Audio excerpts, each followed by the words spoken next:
Hi, everyone, and welcome to our training today on finding balance and cultivating resilience. As we are getting ready to get started here, I would love for you to share with me via chat where you live and what your role is in the organization. And we'll just give everyone a moment to land in the space before we get started, but I'm really excited about spending some time with you here to talk about one of my favorite topics, which is well-being and resilience. So you can go ahead and just share with me via chat where you live and what your role is in the organization. Oh, chat is disabled. Okay, Michelle, could you enable chat? Thank you, everyone. I see. We want to make sure that we can hear from you. So we'll see if Michelle can get this ironed out.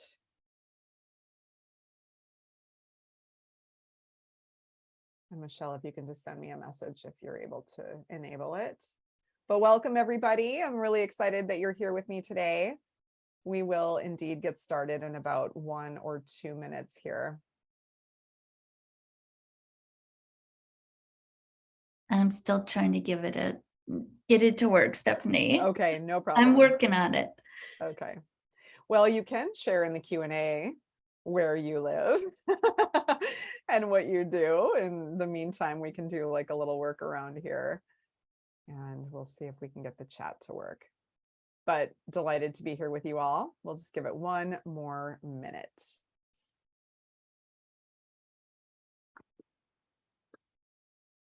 Great quality coach from Pennsylvania. Thank you so much. Preschool program specialist. Wonderful. I love that we're working around this. Center director at Kids Paradise Child Care Center. Work with children and teens, program rep, certification representative, quality designator. Great. This is all wonderful. Thank you. Thank you. And I think just in the interest of time, we are going to go ahead and get started. So welcome everyone to our training today, which is about finding balance and cultivating resilience. My name is Stephanie Wagner, and I'm the lead trainer and program specialist for a nonprofit called Healthy Minds Innovations. I'm going to tell you a little bit about who we are for those of you that are not familiar in just a moment, but I am coming to you live from beautiful and chilly Minneapolis, Minnesota today. So I am going to invite, I guess our interactions are going to need to happen via the Q&A function for now. So I'm going to ask you a question, which is, how has the pandemic impacted your well-being? So since our chat isn't working yet, if you could share with me in the QA function, how has the pandemic impacted your well-being? Here we are. We're almost 2.5 years in to a very challenging and stressful time that has definitely been filled with its ups and downs. So I'm going to just read a couple of the responses here. So roller coaster, highest of high and lowest of low. Yeah, definitely. And it looks like the chat is now working. So that's great to see. Thank you so much. So you need to be intentional. Great. What else are you noticing about how the pandemic has impacted your well-being? If you'll please share in the chat box. We are now up and running. Thank you so much to Michelle from Healthy Minds for that. And we'll give it just 1 moment here. How has the pandemic been impacting your well-being? More cautious and less likely to run and do something. Still try to avoid crowds. Extremely stressful at times due to staffing concerns. Everything feels harder, less energy. Found new ways to find peace, increased stress, total isolation, exhausted and more anxious, learned to cultivate better work-life balance, stressful moments, enjoying my family. Yeah, great. Thank you so much. So, of course, we know from having lived this for the past 2.5 years, the pandemic has had incredible impacts on our well-being, which is certainly the reason why we are here today. So the overall topic and focus for our time together today is going to be all about resilience. We're going to be here for about the next 45 minutes, and I'm going to introduce you to a kind of key insight in the world of the science of well-being, which is that well-being is a skill. And then we're going to dive into two different areas of well-being. One is awareness, and we're going to talk about harnessing the power of the breath to help us with our stress. And then we're going to talk about compassion fatigue, what we also call empathy fatigue. And we'll talk about compassion as a path to resilience. And then I'll share with you a resource that you can use, that you have access to help you train for greater well-being. We will have a couple of guided practices in our time together today. I will also be asking for you to participate. I know that this is kind of a lonely one-way experience, but I do love to hear from you via chat and through the use of polls. So I am going to try and make this as engaging as possible. All right, so before we dive into the content, for those of you that aren't familiar, let me tell you a little bit about who we are at Healthy Minds Innovations. We are a nonprofit that is affiliated with a research institution at the University of Wisconsin-Madison called the Center for Healthy Minds. And what we do at Healthy Minds Innovations is we take the scientific insights that come out of the Center for Healthy Minds, and we basically translate them into tools to help people both cultivate as well as measure well-being. We have an app that I'm going to talk about at the end of our training. It's a step-by-step training program for the mind and skills associated with resilience. But everything that we do in the world, from our app to educational offerings like this, is in service of our shared vision with the Center for Healthy Minds, which is the creation of a kinder, wiser, more compassionate world. So here we all are. We are all trying to do our best to navigate the pandemic. I keep talking about like we're in a post-pandemic world, but I don't know that that's actually true for me in this moment, as I got my like fifth booster shot or something like that this weekend. But yeah, so we're doing our best to navigate the current situation with the pandemic and dealing with the multiple stressors at work. You know, many of you are dealing with parents and children and the complexity of that, and navigating the uncertainty around the constant changing circumstances in the pandemic, not to mention the demands that you have that are related to your own family and your own well-being. So if you're like me, you might find yourself during times like this that you are trying to fall asleep and your mind is racing and you just can't settle down. Or maybe you're up in the middle of the night and those thoughts and the stressors just start churning and churning. And it's times like these that we really find ourselves digging deeply into our toolbox to find ways to support our well-being, to help us find some ease in the midst of it all. So the good news here is that there is a way for us to navigate these circumstances differently and these challenges differently. And although we can't really control what's going on outside of us, what we can do is we can actually train ourselves to relate to the stressors and difficulties differently.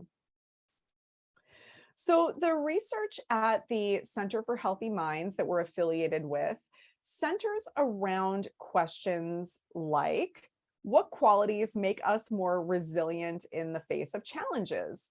So this is like, what are the things that can help us bounce back more quickly from adversity when times are tough? And on the flip side of that, of course, you know, times aren't always challenging. We have times in our life when things are going well. So what can help us? What skills and qualities can help us be at the top of our game, even when things are going well? How can we train ourselves to be at our best? And one of the key insights that's come out of the world of contemplative neuroscience and also the work of the Center for Healthy Minds indicates that well-being is a skill that can actually be learned.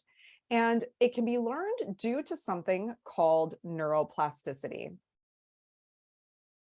Now, Perhaps some of you are familiar with this term neuroplasticity. Essentially, what neuroplasticity means is that it is the capacity that our brains have to change. The science of training the mind is based on this idea. Now, neuroplasticity means that our brain is just actually changing all the time in response to the world around us. And those changes aren't always positive. So, for example, imagine each time you are picking up your cell phone and you're habitually scrolling social media, or you're scrolling the news, or you're scrolling for your emails. Each time we kind of unconsciously and habitually pick up our phone is more and more creating a mind that is distracted.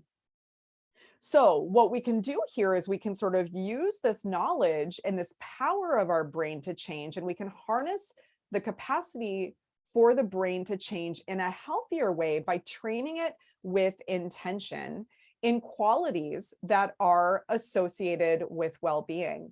So, when we do this, when we train our minds with intention, we are actually rewiring our brains to work in a healthier way. We're putting ourselves in the driver's seat of our experience. We're able to train ourselves to relate to these difficulties in our lives with more resilience and more ease.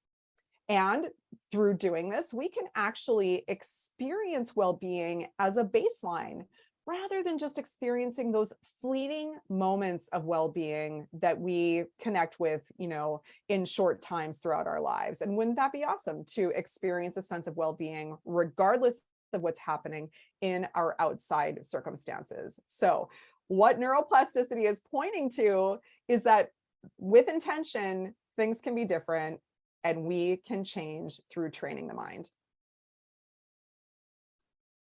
Now, what our research shows is that there are 4 important dimensions of well-being, and you can consider these to be keys to resilience and a healthy mind. And each of these pillars of well-being is complete with a set of skills that can be learned. So the 4 pillars of well-being here, I'm not going to talk about them all, but just so that you have an overview, are awareness, connection, insight, and purpose. So for the purposes of our time together today, I'm going to talk about an element of the first 2 pillars, which are awareness and connection. This model is emerging out of a convergence of different themes coming from a variety of areas like Asian meditative traditions, the world of psychology, Greco-Roman philosophy, as well as the world's wisdom traditions. And so when you go through the Healthy Minds program, what you begin to do is you begin to train your mind in qualities that help you be present, meaning, we've got mindfulness, we gain greater awareness of our thoughts and emotions, we learn skills to help us be connected. And, in helping professions, this is of course critical, but it's critical at work and even beyond. We learn skills of curiosity to help us see our patterns, our thought patterns and our emotional patterns to help us to get to know ourselves better. And then we also learn to sort of connect with a source of meaning in our lives that helps us to stay motivated, even in the midst of doing our daily tasks. So the science points to the fact that all of these skills that you see on the slide here are both trainable, but the science links them back to being beneficial to well-being. So essentially what we mean when we're talking about resilience here, these skills associated with resilience, is it is our capacity to recover more quickly from adversity, to be able to bounce back from difficulties. Some people recover quite quickly from challenges, and some people it actually takes longer. And it can be really easy when times are tough to get wrapped up and overwhelmed by stress. And it sort of feels like we can't find our way through how to deal with it. However, by harnessing the power of our mind and the capacity for our brains to change, we begin to see that we do already have within us incredible capacity to recover from difficulties. We already have the ability. We just need to learn how to tap into these internal resources differently through training. So let's talk about our first area of resilience here, which is awareness, our capacity to be present. So what do we mean when we talk about awareness? Well, awareness is defined as the experience of being fully present and attuned to what is happening in this moment, as opposed to being distracted or absorbed in an activity. So a really helpful metaphor here is a movie theater, okay? So we have those moments where we're watching a movie, or back when we were, able to go to a movie theater, you'd be sitting and watching a movie and it almost feels like you're in the movie. It's like you're living the storylines, you're with the actors, you're having all the feelings. We're caught up, right? This is what we mean by being distracted or absorbed in an activity. We are in the movie. Awareness is when it's almost like, to use the movie theater metaphor again, we're in the audience and we know we are watching the movie. We can still enjoy the movie. We're in tune with what's going on, but we're not overly identified with it and all overwhelmed by what's happening. There is some perspective in some space in our experience. So awareness is like we're an audience in a movie and we know that we are watching the movie. So I'd like to launch a poll here. Michelle, I think you have a poll ready. And the question is, how distracted are we in terms of the percentage of our waking lives? So do you think that we're distracted 25% of the time, 47% of the time, or 72% of the time?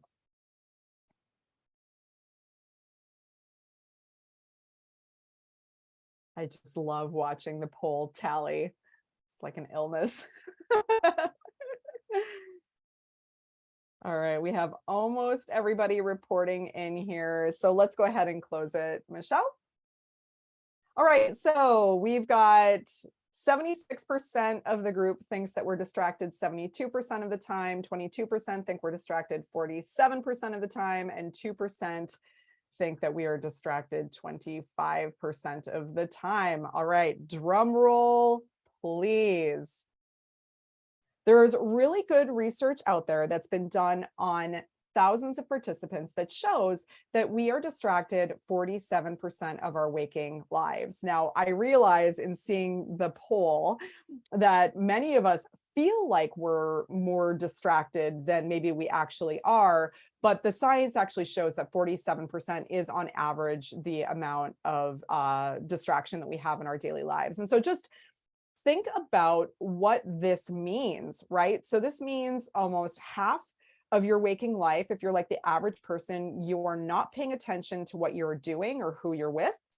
And so you can think about how incredibly powerful this is in terms of the quality of our relationships, like when we're not actively listening and when we're sort of caught up in our own minds, how this has a negative impact on the relationship and the conversation that we're having. Half of the time our minds are wandering off. This also means that half the time when we're at work, this pull of that we're getting pulled in multiple directions, and that we're not with what's happening in any given moment. So just think about the impact that this has on things like creativity and innovation and efficiency and productivity.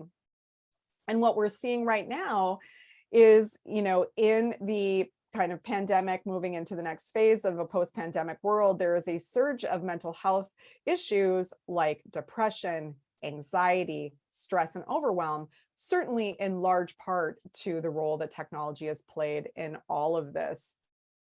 And I think that we've all had those moments when we feel really distracted, we feel unfocused, we feel chaotic, our minds are all over the place. We might be overly wrapped up in our thoughts or emotions. And just simply put, those moments when we're distracted and we're caught up, they just don't feel good. It doesn't feel good to be distracted.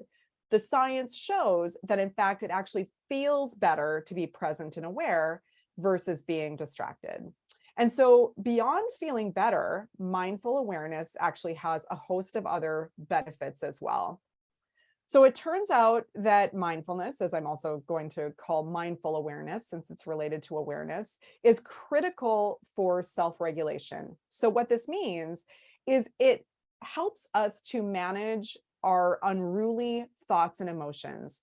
So those times when we're stressed out or we're angry, we're able to see these thoughts and emotions going on in our experience so that we don't get so overwhelmed or so sort of like hijacked by them. This allows us to recover more quickly when we can actually actively choose how we respond to these thoughts and emotions, when we're able to see what's happening in our own minds. It also helps us to manage our impulses and our behavior. We can notice when we're prone to distraction. We can recognize those moments when we might be caught up in a negative thought loop. We can notice those tendencies that we have to like habitually get into our cell phone, or maybe, we want to eat something to soothe ourselves. So really mindful awareness has a lot of benefits in terms of helping us manage our impulses and our behavior. And it also is critical for helping us to build and maintain healthy habits. We can see what are the things that help us to develop healthy habits and what are the things that get in the way of us developing healthy habits. So our founder is a neuroscience scientist named Dr. Richard Davidson. I apologize, the slides formatted a little funny here, but he's got a great quote here about what meditation and training the mind allows us to do. So meditation gives you the wherewithal to pause, to observe how easily the mind can exaggerate the severity of a setback and resist getting drawn back into the abyss. And so you can consider whatever your version of the abyss is. It might be that you create stories. It might be that you're like time traveling, trying to predict what's going to happen next, trying to anticipate like the next, worst thing that's going to happen. So meditation does just really allow us to pause, observe, and then just choose with some intention how we respond differently. So I'd like to just give us an experience of what it's like to be present and aware, since we know that it has so many benefits. And we're going to do this through using the breath. And so let's just go ahead and do that now. We'll just do it briefly. So go ahead and find a position that feels good for you. And see if you can just allow the spine to be loosely straight in your body and your body to be as relaxed as possible. So just see if you can connect with that. And you can choose to practice with your eyes open or your eyes closed.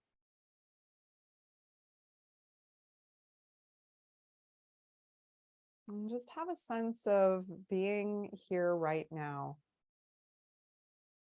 Notice the feeling of your feet on the floor, your seat connected to whatever you're sitting on.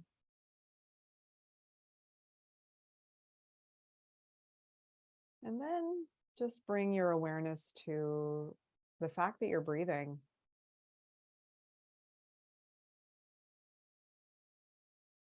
You might bring your awareness to the air moving in and out of your nose or the belly, rising and falling with the breath. So just see if you can follow your breath for a moment here with awareness, just knowing that you're breathing.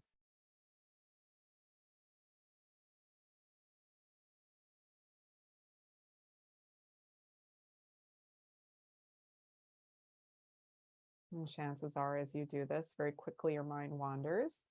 And so that's not failure, that's success. Just bring your attention back to the breath each time that this happens.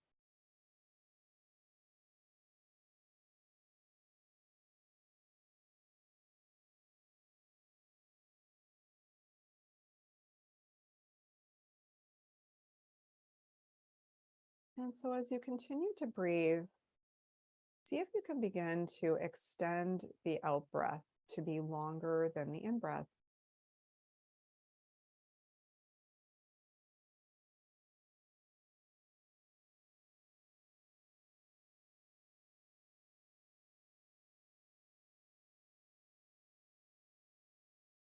Each out breath, see if you can make it a little bit longer until approximately the out breath is about twice as long as the in breath.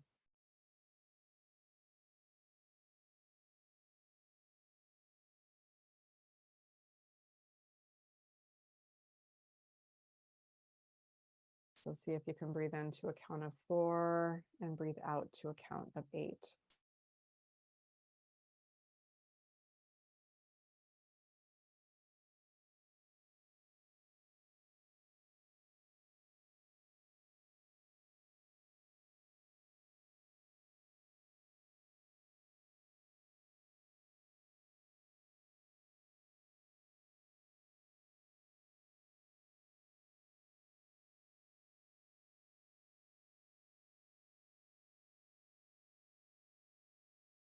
One more cycle of breath here.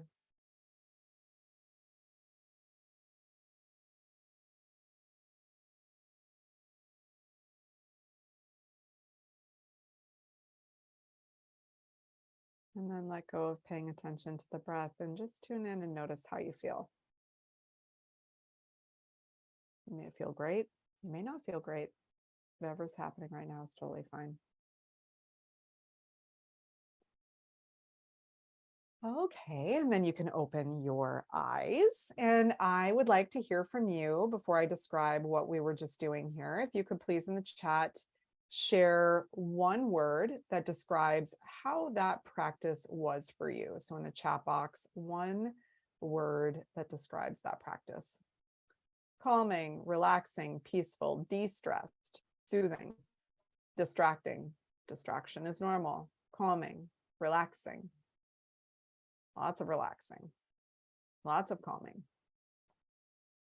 Sleepy, yes, isn't it amazing how when we finally give ourselves a moment to just be, how the fatigue and just the noticing of how much we've been pushing and how much energy we've been giving. Yeah, so it makes sense that you would be tired. All right. Well, let me share with you what we just did here. So the breath is something that we commonly hear a lot about in meditation and is also generally introduced as a tool to help us deal with stress. So let's just dive in very briefly into why something as accessible and as simple as the breath is a really important tool to support well-being.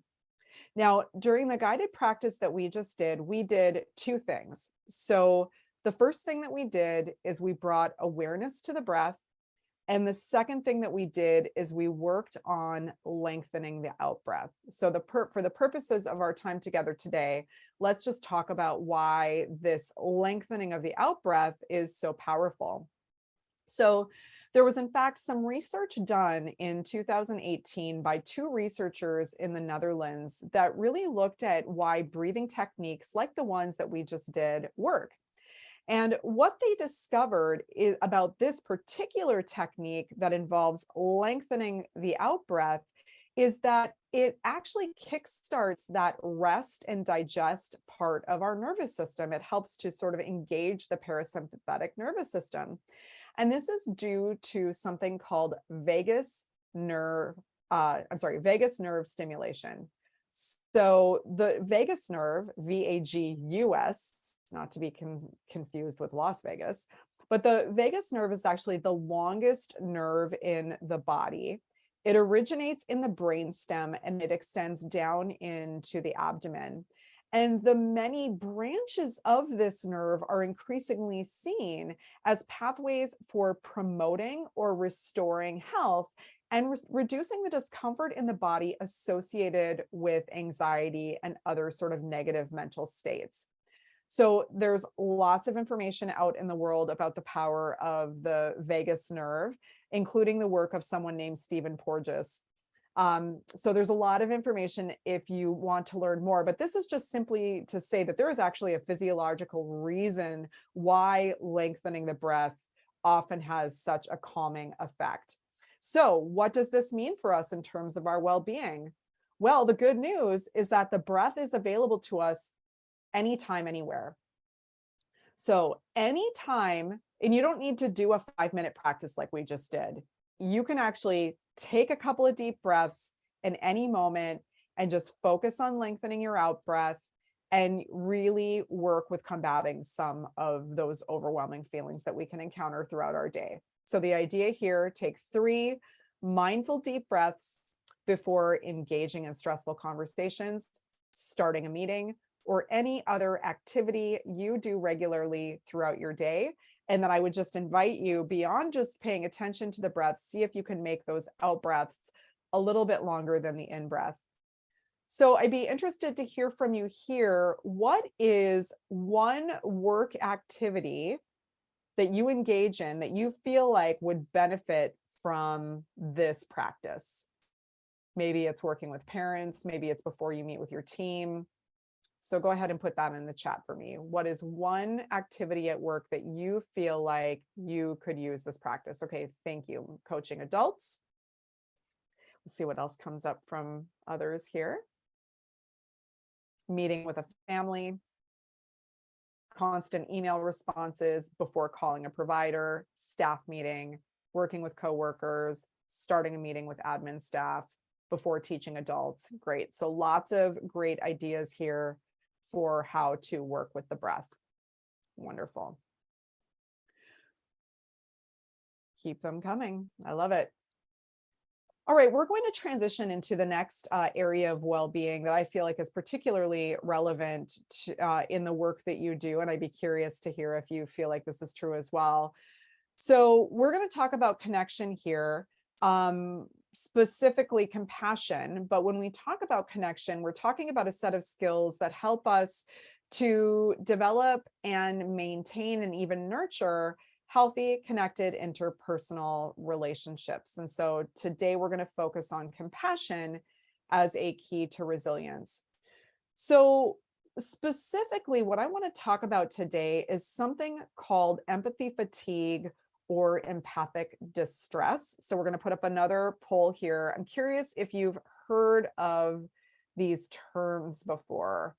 Sometimes referred to as compassion fatigue. So compassion fatigue, empathy fatigue, or empathic distress. Yes or no?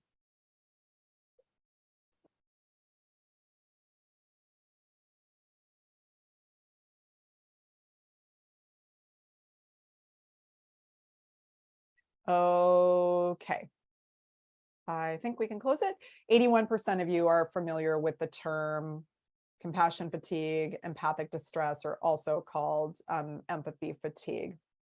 Great. So what do we mean when we talk about empathy fatigue, empathic distress here? Many of you know what it is, but just to make sure that we're on the same page, empathic distress or compassion fatigue is when we are overwhelmed by the suffering of another person. And because we're overwhelmed, we feel less available to provide support.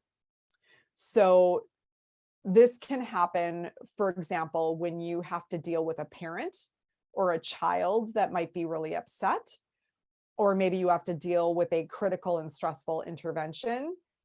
So this is very common in helping fields. It's very common in healthcare. So empathy, when you think about empathy, just to sort of level set what we're talking about here, like empathy basically is our ability to perceive that someone else is having an emotion. And empathy is really important for building connection because we need to try and pick up on emotional cues from other people because it helps us to kind of stay in that relational field, right?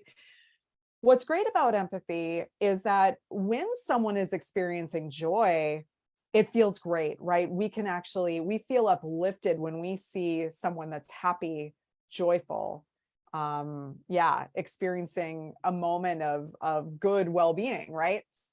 What's on the flip side of that, when empathic distress happens, is when we witness the suffering of another, we also deeply feel that suffering so much that it kind of overwhelms us.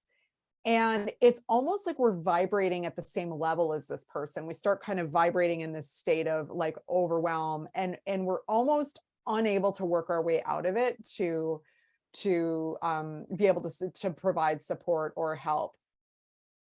So just to say, empathy is a critically important quality, but when you're relying on empathy alone in terms of the way that you're interacting in these situations, it can cause empathic distress. So you might be wondering if you have this, or maybe you are clear that you do have it. And there are a couple of signs, and this comes from Dr. Susan Albers at the Cleveland Clinic. So emotional symptoms of empathic distress are things like a lack of energy to care about other things around you, feeling overwhelmed, powerless, or hopeless, feeling angry, sad, or depressed, obsessive thoughts about the suffering of others, or feeling tense and agitated.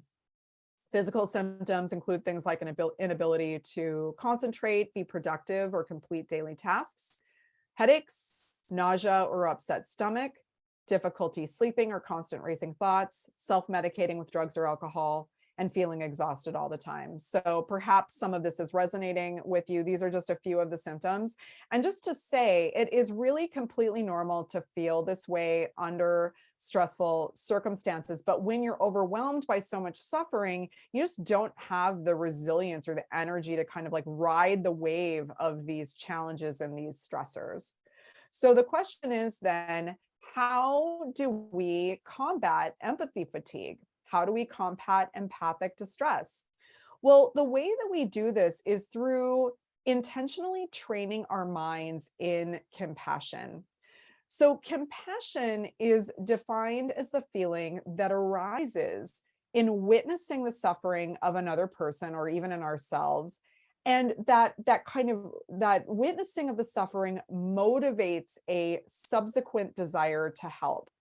So the important thing to say here is when you see that someone is struggling, empathy is still present. Empathy helps us notice that someone is having a strong emotional response. But then what we do is we harness that power of compassion, that motivation to help. So rather than just getting entangled in someone's pain, we tap into that inner motivation. Now, this motivation to help is present, and sometimes we're actually able to do something and sometimes we're not. So one of the biggest misconceptions about compassion here is that compassion means that we're always able to act from that place, or that compassion always feels warm and soft. And that actually isn't at all the case. The many faces of compassion include things like fierce compassion, when you might be witnessing that someone is in circumstances that are harming them. You might need to be very fierce in your expression of helping that person. Sometimes compassion means just holding space for listening and caring. Sometimes, compassion might be actually being generous and doing something. But rather than getting so caught up in the content of the other person's suffering, we get wrapped up in their story. Instead, we come back home to notice that feeling, which is that motivation to want to help them. And it is a very powerful way to combat empathy fatigue and empathic distress. Now, a really interesting scientific insight that's emerged out of the field of neuroscience is that empathy and compassion they don't even just feel different in our lived experience. They actually take place in completely different parts of the brain. So empathy for pain takes place in a part of the brain that is associated with negative emotions like stress and overwhelm. Compassion takes place in a part of the brain that's affiliated with more positive emotions, like a sense of motivation, a sense of positivity, a sense of feeling more inspired. So even the science points to the fact that the reason why we experience these differently is because our brain lights up in just completely different ways. So let's go ahead and experiment with how to do this. So I'm going to lead you in a guided practice, and then I'm going to give you your tip of what you can take away from this. So I'll try and keep this brief. So go ahead and just, again, find your seat here. You can choose to, again, close your eyes or leave them open with a soft gaze in front of you.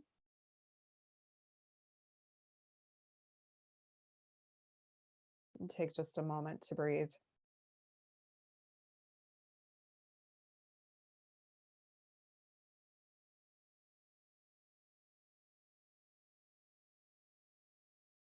And now bring to mind a situation at work that is difficult for you. So, something that is not like the most stressful thing, but something that feels workable. And so, just bring this situation to mind to the best of your ability. Imagine who's involved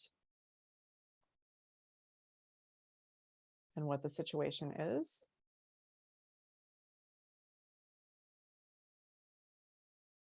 And as you're bringing this situation to mind, see if you can notice that kind of underlying wish that you have for this situation to be different, for it to be better. Most likely, you probably want this situation to go away. So just see if you can connect with that. And you might even notice a little feeling in your body.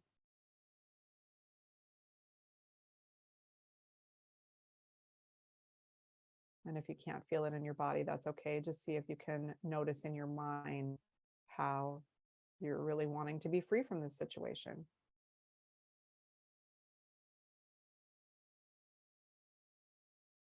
This wish for this situation to go away is compassion. So the first thing that we can do is we can actually just connect with some phrases that help us stay rooted in this compassionate motivation. So the phrases might be, may I be free from stress, or may I have the strength to deal with this situation. So repeat a phrase of your choice in your mind that helps you stay rooted in compassion. So just do this for a moment.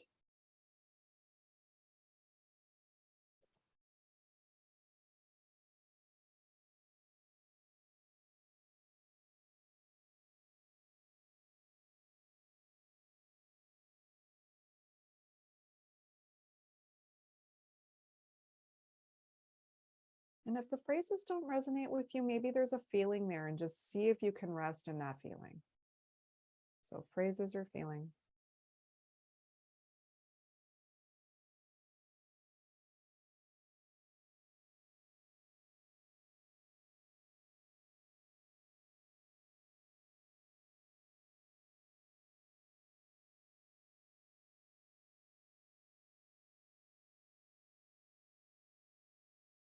And so see if you can just open yourself up here to the fact that just like you, the other people involved in this situation also want to have this situation be better.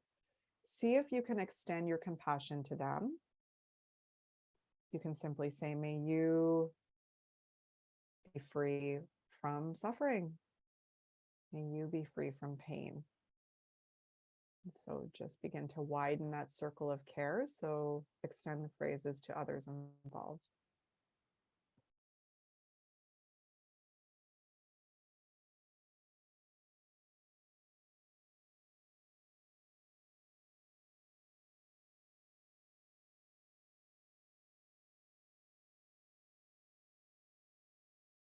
And then let go and just notice how you feel. You might notice a sort of feeling of warmth or not. It's totally fine. Whatever's happening, just acknowledge it. And you can open your eyes, and I'd be curious to hear from you. Let's have you share what phrase you used, and you can put that in the chat. So just to say, as I'm waiting for the chats here, to take any moment to pause for compassion is a really important aspect of this. So any moment where you feel like you're stressed, you're overwhelmed, reactive, take a moment to pause for compassion, and you can just recite a phrase in your own mind, connect with the feeling in your body, express it for the other person, and it really helps you to combat that feeling of getting too entangled in the suffering of the other person. So let's just recognize some of the sharing here. May I find knowledge in all that she has to say. Oh, I love that. May I have strength. Breathe through, breathe through. I've got this. Hope your health gets better. It's how I handle the situation that changes the outcome. May I have ease of mind. May I be in love when connecting with others. Wow. May I be patient. Love it. All right, if you're interested in learning more, you all have access to the Healthy Minds program, which is an amazing app that is a step-by-step training program for the mind in skills associated with well-being. So you have access to the Healthy Minds landing page where you can learn more information about how to sign up. And you can also access the recording of this webinar. So in the app, you learn about all of the skills to train your mind and resilience. Similar to what we did today, you'll learn about some scientific content and some key principles about well-being, and you'll also have access to guided practices that are available at a variety of lengths, and you can customize the length, the speaker, and when you do the practice. So you can even do practices when you're doing light activities like walking, running, gardening, housekeeping, that kind of thing. So I'd love to hear from you just in closing. Thanks so much, Marnie, for sharing in the chat the link to the program. What is the key thing that you're taking away from our time together today? I'd be super curious to hear from you. What's one key takeaway, if you can please share via chat? I very much appreciated your kind attention. Tracy also has put something in the chat. Thank you. And I just want to say, oh, thank you. Okay, so we've got a couple coming through here. I really appreciated the attention to compassion and how it relates to mindfulness. It's a practice. It's not about being perfect, but to keep trying. Reminding myself it's okay to take care of me, to be more intentional about being present, take personal time for yourself. Change is possible. Wonderful. So I just want to say in closing, thank you so much. Change is possible, and it is possible through training your mind in these skills associated with well-being. So even when times are tough, sometimes it can feel like there's not a path forward or a way out. We can indeed change the way that we are relating to these difficulties in our lives. So I encourage you to check out the Healthy Minds program. You can do something simple like 5 minutes a day. And in fact, in only doing 5 minutes a day, it can have a tremendous impact. In fact, our research shows that participants who do 5 minutes a day see reductions in symptoms of anxiety, symptoms of depression. They experience a greater overall well-being, and that those changes sustain through time. So wonderful. Thank you for coming. And I'll just leave the chat open here for a moment, but yeah, look forward to hearing how it goes for you. Thank you.